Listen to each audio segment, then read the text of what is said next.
Então vamos lá, boa noite. Vamos ler a Gênesis capítulo 9. Vamos fazer uma oração primeiro e vamos agradecer a Deus, né, por esse momento. Então, Pai querido e amado Senhor Jesus, estamos aqui hoje reunidos para mais uma leitura da Tua palavra. E eu peço, Senhor, para que o Senhor possa nos dar claridade, que o Senhor possa nos dar revelação nessa leitura da Sua palavra, que o Espírito Santo toque os nossos olhos, nossos corações, nossos ouvidos, tire as cortinas espirituais que às vezes nos impede de entender Sua palavra, entender o seu propósito, ou forças espirituais externas, malignas, que tentam parar a gente de ser o reflexo de quem o Senhor é. E eu peço para que o Senhor possa abençoar essa live, todos que estão ouvindo, todos que estão aqui nesse momento ao vivo ou assistindo no link depois, para que todos eles possam ser tocados pela tua bênção, Senhor, porque fomos chamados, o Senhor se revelou a nós, então que nós possamos cumprir o nosso dever como servos do teu nome. Em nome de Jesus, amém. Vamos lá. Capítulo 9 de Gênesis, da aliança de Deus com Noé. Essa é a primeira aliança que Deus faz, né? Sabemos que a aliança de Cristo, que Cristo é a última aliança, por isso que ele fala, esse é o cálice da aliança. Essa é a primeira, Cristo é a última aliança. Então ele vai começar aqui falando. Deus abençoou Noé e seus filhos, dizendo-lhes: sejam férteis, multipliquem-se e encham a terra. Ele não tinha falado isso para eles ainda, ele falou para os animais, né? Solte os animais, e que eles se multipliquem e tudo mais. Então agora ele está falando diretamente para Noé e seus filhos. Então é uma segunda, como é que fala? Uma segunda chance de repopular, né? Ou a terra inteira. Então, tá, mas então a gente não é filho de Adão e Eva, né? Porque vem de Noé. Não, Noé veio de Adão e Eva, né? E vem de Adão e Eva, vem Noé, e aí Noé vai ter os outros. Então, continua sendo Adão e Eva, continua Eva sendo mãe de todas, todos os homens, né? E continua Adão também. Então, aqui nesse momento a gente está vendo que Deus abençoa Noé e manda eles irem ser férteis e multiplicassem na terra. Encham a terra. Todos os animais da terra, lembrando que para você fazer isso, para você multiplicar, para você, né, montar uma cidade, uma população, isso leva um tempo. Então, por isso que às vezes as pessoas ficam perdidas em tempos na Bíblia, porque a cronologia nem sempre ela vai estar perfeita. Tem livros que vêm primeiro do que o que está na Bíblia, e tem livros que, né, no Novo Testamento e no Antigo Testamento também. Então, o que importa, né, não é a cronologia especificamente, é sempre a mensagem daquilo ali. Então é importante a gente saber. Então ele fala: sejam férteis, multipliquem-se e encham a terra. Todos os animais da terra tremerão de medo diante de vocês. Aqui já mudou. Se vocês lembram, no início, no Jardim do Éden, até mesmo com Adão, com Moisés, não é, gente? Com Noé, Deus nunca tinha falado para eles comerem carne ou para eles matarem para comer. A gente nunca viu essa palavra matem para comer. A gente nunca viu Deus falando todos os animais terão medo de vocês. Não existia isso. Né? Era uma harmonia maior, era uma harmonia que era existente. Então, aqui no versículo 2 ele fala: todos os animais da terra tremerão de medo de vocês. Os animais selvagens, as aves do céu, as criaturas que se movem rente ao chão e os peixes do mar, eles estão entregues em suas mãos. Então, aqui está a primeira vez que a gente vê Deus falando sobre isso, né? Que lá a gente vê ele falando para Adão que Adão colocaria o nome neles, que tudo mais, né? Que ele tomaria conta, e blá blá blá, mas nunca falou que eles teriam medo, né? Tanto que, por exemplo, os dinossauros vivendo aquela época, se botar um dinossauro aqui na minha frente hoje, eu caio dura, eu peço para me matar na hora, né? Porque existia uma harmonia entre os animais, não existia o animal comendo o ser humano, ou comendo animal, era diferente, né? Todos eles eram vegetarianos, herbívoros, né? O homem e o animal.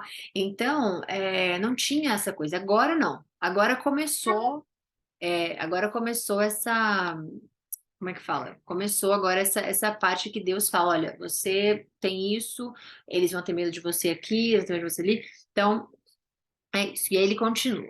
Tudo que vive e se move servirá de alimento para vocês. Então, aqui ele está dando já a autorização para eles começarem a matar para comer.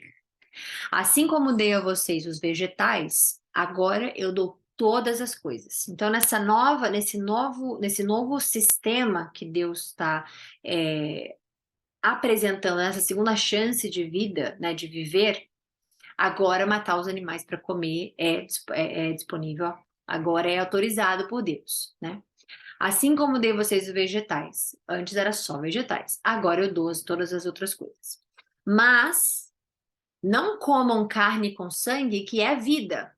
Ou seja, Deus está falando, não se matem, né? E comam a sua própria a carne do próprio homem. Não existe isso. Porque o canibalismo, né? Deveria existir naquela época, não é possível. Porque, meu Deus do céu. É, mas existia, não tô brincando. Mas independendo de crenças, né? Então, Deus está falando aqui, não comam carne com sangue. Deus está dizendo, vocês podem comer, como ele falou lá em cima, comam tudo que vive, se move, será alimento. Eles poderiam entender, ok, então homens e também isso, né? Mas não, ele fala, não comam carne com sangue, que é vida. A todo aquele que derramar sangue, tanto homem quanto animal, pedirei as contas, a cada um pedirei contas da vida do seu próximo. O que é isso aqui? O que está explicando? Mas não comam carne com sangue, que é vida, ou seja, vivo. A todo aquele que derramar sangue, tanto como homem, tanto homem como animal, eu pedirei contas a cada um. Eu pedirei contas da vida do seu próximo. Quem derramar sangue do homem, pelo homem seu sangue será derramado. Porque a imagem de Deus foi o homem criado, uma coisa sagrada, né? Então aqui seria aquela coisa do olho por olho, dente por dente, assim que se fala, né? Eu acho que Cristo veio e depois modificou lá na frente, né? Cristo falou lá na frente sobre isso. Então aqui Deus está falando, aquele que matar será morto. Se você derramou o sangue de um, o seu sangue será derramado. Porque a imagem do homem foi feita a imagem de Deus. Então, como é que você pode atrelar uma coisa com a outra? Então, Deus está dizendo, mas tá aí, hoje em dia as pessoas se matam. A gente está falando de como Deus criou o sistema, como ele queria que fosse, né, a civilização. Por isso que veio as leis depois, que começou a bagunça. A lei, ela não é uma coisa que a gente necessitaria se não houvesse aquilo que a lei está proibindo ou que está defendendo. A lei é uma proteção a algo que existe, né? A algo que infelizmente precisa ser parado de alguma forma e precisa ser punido de alguma forma. Então, infelizmente, porque não deveria existir, né? A lei não deveria existir, violência não deveria existir tudo isso, é porque o próprio dilúvio foi por conta da violência e por conta da imoralidade sexual, tudo que estava vendo naquela época, mas mais ainda por conta da violência, que é o que Deus deixa escrito. O mundo está violento, o coração deles só pensam em maldade, só pensa. Não é que às vezes eles fazem maldade, é que só pensam em maldade. Mas vocês sejam férteis e multipliquem-se, espalhem pela terra e proliferem nela. Possivelmente e a dominem, está escrito aqui, possivelmente, não é nada concreto e nem confirmado que ele está dizendo dominem sobre a terra. Então disse Deus a Noé e a seus filhos que estavam com ele: Vou estabelecer a minha aliança com vocês e com os seus futuros descendentes. Ou seja, tudo que Deus está falando aqui agora, passe ao seu próximo. Essa aliança, passe para o próximo tudo que eu estou ensinando, tudo que eu estou falando. Então, essa aliança que Deus fez agora, ele vai falar agora, é para que fosse passada por gerações, para que todos soubessem e com todo ser vivo que está com vocês, as aves, os rebanhos domésticos. Então Deus está dizendo que ele vai fazer essa aliança com todos eles. O ser vivo que está entre vocês, com vocês, as aves, rebanhos domésticos, animais selvagens, todos que saíram da arca com vocês, todos os seres vivos da terra, eu estabeleço uma aliança com vocês. Nunca mais será ceifada nenhuma forma de vida pelas águas de um dilúvio. Nunca mais haverá um dilúvio para destruir a terra. E Deus prosseguiu: Este é o sinal da aliança que eu estou fazendo entre mim e vocês, e com todos os seres vivos que estão com vocês para todas as gerações futuras. Ele não está falando para as próximas 5, 10 ou 15, todas as gerações futuras. O meu arco, que coloquei nas nuvens, esse é o arco-íris, será o sinal da minha aliança com a terra. O arco-íris é o nome que a gente inventou, o íris, né? Mas é o arco. Nós sabemos que é o arco. Então, esse é um sinal que Deus deu para que toda vez que se olhasse um arco-íris, eles lembrassem da aliança que Deus fez com ele. que a terra nunca mais seria todo mundo, né? Não seria morto, aniquilado ali, morto todos por conta de um dilúvio, né? Deus pode destruir de outras formas se ele quiser, mas o dilúvio ele nunca mais vai fazer, porque foi a palavra dele. Quando eu trouxer nuvens sobre a terra e nelas aparecer o arco-íris, então me lembrarei da minha aliança com vocês e com os seres vivos de todas as espécies, ou de toda a carne, que também vem no versículo 16. Em hebraico não é espécie, é carne. Nunca mais as águas se tornarão um dilúvio para destruir toda forma de vida, ou toda carne. Toda vez que o arco-íris estiver nas nuvens, eu preciso olhar sobre o íris especificamente, porque eu sei do arco. Esse íris, eu não sabia que era palavra bíblica, isso pode estar aqui na tradução hoje, mas eu preciso entender se em hebraico é somente o arco mesmo ou se o íris está junto. Não lembro do íris estar em hebraico, mas eu vou caçar isso. Mas até então é o arco, né? Mas enfim, o arco-íris. Que estiver nas nuvens, olharei para ele e me lembrarei da aliança eterna entre Deus e todos os seres vivos e todas as espécies que vivem na Terra. Então, o arco-íris, ele não é algo bonito só para ver, porque existe um propósito para aquilo ali, né? Tanto que você só consegue ver arco-íris se tiver água. Não importa, ninguém pode ver um arco-íris se tiver somente sol, não existe. Agora, se tiver uma nuvem, se tiver umidade, se tiver, né, uma gotícula que seja ali, o arco-íris aparece. Então tem que ter água para se ver o arco-íris, né? Não importa se tem que ser uma chuva, né, um temporal ou como é que é, mas se você vê um arco-íris, a água vai estar envolvida, seja em pequenas moléculas, seja só umidade, seja chuva, seja a água vai estar sempre ligada com o arco-íris. Então, toda vez que nós vemos um arco-íris, a gente lembra dessa aliança que Deus fez, que a terra nunca mais seria levada por um dilúvio, ok? Concluindo, e peraí, vamos falar assim, tá, mas e os tsunamis? E coisas que matam, né, todo mundo, e os tsunamis que acontecem hoje, existiram já vários dilúvios na Terra. Pode dar Google, vocês vão ver, mas locais, lugar específico. Deus está falando de aniquilar a Terra inteira, Deus está falando de resetar o negócio todo. Isso ele nunca mais faria, né? Concluindo, disse Deus a Noé, esse é o sinal da aliança que estabeleci entre mim e toda forma de vida que há sobre a terra. Os filhos de Noé que saíram da arca foram Sem, Cam e Jafé. Cam é o pai de Canaã. Esses foram os 3 filhos de Noé. A partir deles, toda a terra foi povoada. Então veio de Jafé, Cam e Sem, ok? São os 3 filhos de Noé.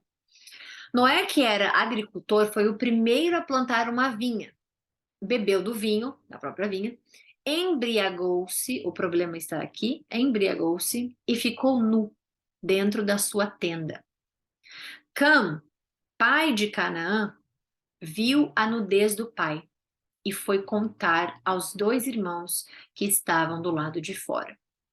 Mas, tem um mas, eu vou explicar essa parte agora. Mas, Sem e Jafé pegaram a capa, levantaram-na sobre os ombros e, andando de costas para não verem a nudez do pai, cobriram-no. Quando Noé acordou do efeito do vinho e descobriu que seu filho caçula, o que o seu filho caçula havia feito, ele disse: Maldito seja Canaã, escravo de escravos será os seus irmãos. Disse ainda: Bendito seja o Senhor, o Deus de Sem, e seja Canaã o seu escravo. Amplie Deus o território de Jafé, habite nele nas tendas de Sem, e seja Canaã seu escravo. Então a gente viu aqui, a gente está vendo aqui que tem um problema com Canaã. Depois do dilúvio, Noé viveu 350 anos, viveu ao todo 950 anos e morreu. Então vamos lá, tá, mas Canaã não viu o pai, porque ele não era pai, né? Cam era filho dele. Então por que que Cam, que era o pai de Canaã, por que que Canaã levou que Noé, ao invés de, né, amaldiçoar o filho, Cam, ele amaldiçoou Canaã? Não entendi. Não existe uma resposta explícita do porquê ele falar Canaã especificamente. Mas nós sabemos que na Bíblia inteira a gente vai ver, vocês vão ver o quanto Canaã é tem história com Canaã, não vou falar nada pra gente ir aprendendo nas leituras. Mas o que se entende é que Cam era pai de Canaã. Logo, se Canaã fez algo, né, ele viria da instrução de um pai. Se ele fez algo errado, significa que ele passaria para as outras, os outros descendentes, não são descendentes, não, desculpa, os filhos e filhos, a linhagem dele inteira. Porque os outros dois filhos se cobriram, viraram de costas para não verem a nudez. E existem vários tipos de interpretação. Umas veem que, quando ele fala, quando Noé acordou do efeito do vinho e descobriu o que o seu filho caçula lhe havia feito, a gente está falando de uma coisa assim: Cã poderia ter, né? A gente não sabe, mas o que se pode entender, para ele ter feito algo, não só ter visto, porque ele entrou lá e ele não abriu já querendo ver o pai nu, né? Foi o momento em que ele viu o pai nu, ele ficou lá e ele viu. Então, ele só viu. Agora, existem muitas, como é que fala? Existem muitas teorias, muitas pessoas que entendem, né, que alguma coisa aconteceu ali.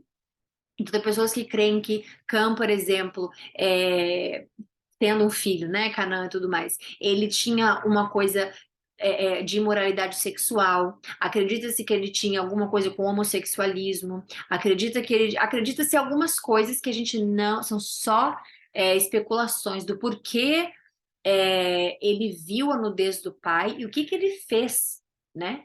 O que a gente sabe é que era, como é que fala, indigno você olhar uma pessoa nua, isso a gente sabia, isso a gente sabe, né? Tanto que Deus cobriu as pessoas com Adão e Eva com né, a pele, e logo depois você nunca mais viu relato de pessoas nuas na Bíblia. Então você sabe que, enfim, né? Você sabe que até específico momento aqui que a gente está lendo, era algo imoral, era algo indecente, era algo, né? Então não é só ver, porque Cã, pai de Canaã, viu.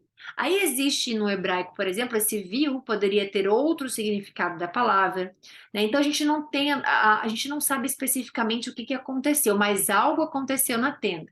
E como ele era homem e Noé homem também, entende-se que quando ele diz que ele descobriu que seu filho caçula havia feito, né? É, existem algumas explicações para tal, mas a gente não pode bater martelo com nenhuma, porque não está escrito na Bíblia especificamente. Só o que a gente sabe é que sobre a nudez, né? A nudez é algo que obviamente é imoral, e a gente sabe disso porque Adão e Eva lá atrás se esconderam assim que viram que estavam nus. Então, quando tem a coisa da nudez envolvida, vem a culpa, vem a vergonha, vem, né? Então, isso a gente entende. Agora, o porquê, o que ele fez, isso a gente não vai entender. E logo que ele viu isso, ele já amaldiçoou o filho de seu filho, né? Porque poderia ser que ali fosse dele ia passar para o outro, quer passar para o outro, quer passar para o outro, pode ser também porque, enfim, nós não sabemos. Mas o que é o fato mesmo é que as pessoas perguntam: beber vinho não é pecado? Não sei o que, não sei o que. Olha o problema aqui. O problema é que ele embriagou-se, né? O vinho era sinal de alegria, de bênção, né? A gente vê vinho com Cristo, a gente vê vinho, né, Cristo, tudo mais, mas assim, o embriagar-se, porque quando você se embriaga, você sai do controle, você perde a noção e a conexão do seu corpo com a sua alma. O melhor é não beber, o melhor é não beber, né? Porque, pô, pra quê? Agora, se bebe, o embriagar-se é o caminho do errado, é o caminho do pecado, é o caminho, porque você fica. Existe passagem na Bíblia falando sobre a embriaguez. Então você fica fora de si, você não consegue se controlar, você não controla a sua boca, e isso vai tudo contra Deus fala. Controlar a boca, controlar os olhos, controlar os pensamentos, guardar o coração. Quando você está sob efeito de álcool embriagado, você não tem controle sobre nem o coração, nem os olhos, nem a boca, nem a mente. Então, você sendo um cristão, principalmente, levando o nome de Cristo, sendo reflexo de Cristo na Terra, você se embriagar ali é porta para muitas coisas, né? Então, a gente vê isso claramente aqui. Tá? Deixa eu parar de coisar a tela e finalizamos aqui agora. Já finalizamos a live, vou acabar aqui. Gostaria de desejar um bom domingo, bom sábado, bom domingo a todos vocês. Érica, mãe, iPhone, boa noite a todos vocês. Quem tiver no link também assistindo, boa noite. A gente volta na segunda-feira com o capítulo 10, se Deus quiser. E é isso. Muito obrigada pela live, muito obrigada por tudo e até segunda-feira, se Deus quiser. Eba, boa noite, filha. Até, Te até. amo. Beijo, até amanhã. Até.